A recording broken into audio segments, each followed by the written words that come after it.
Hello, Eternum, and welcome to KOTT News, Eternum's #1 source for news. And this is the War Report.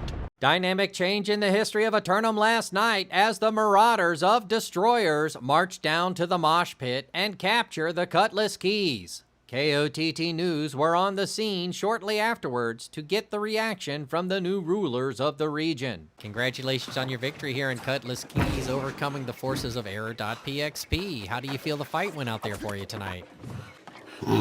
We played that war to the T, played everything out to the right plan, followed the orders, followed the comms, everybody was sticking together, and all in all, it was a great war. How long did it take you to get through the gates and into the flag? 23 minutes at the gate.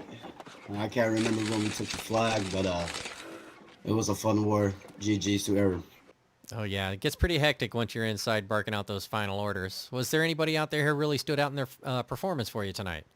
And I'd like to say, a big props to our kill squad. They were there where they needed to be. They were even around point, and man, they were phenomenal players tonight. No comment from Commit and Brightwood, who retired to debrief and prepare for tonight's action. Returning to our ongoing coverage of the season track, last night's bingo attempt was a simple line, but there's still plenty of time to wrap things up. Turning to the weather, and once more it appears the sun will continue its journey across the Eternum sky, keeping corruption at bay. But look out after sundown when things get a little cooler as invasion forces spring up around 20% of the island. 4 lineup submissions for Simulated Fantasy Combat Resolution tonight, brought to you by LARPco. Remember, if it isn't LARPco, it's cardboard. Up first, the Marauders of Gorilla Town assail the Covenant forces of Error.pxp for control of First Light and the flow of the spice.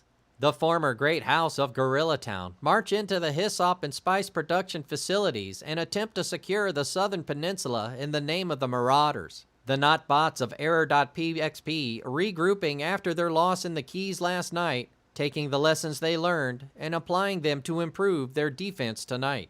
Then, the Marauders of Emotional Damage assault the Vault of Outcasts for control of the island's financial reserves of the Bank of Windsward. Emotional Damage taking a turn at cracking into the vault during the changing of the guard, but will this timely break-in yield a decent return? Outcast forces may be riding high after their successful capture of the Central Exchange 2 nights ago, so should have an abundance of guards for tonight's security detail.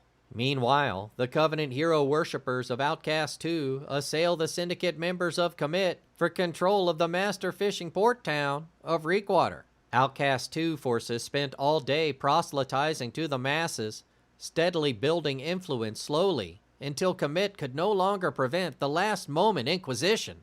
Try as they might to respond, the steady resolve of the Outcast missionaries has forced a double declare, but will Commit have enough to field 2 rosters? Also ongoing, the Iron Reavers of the Marauders assault the Syndicate members of Commit for control of the always uncontrollable Restless Shore.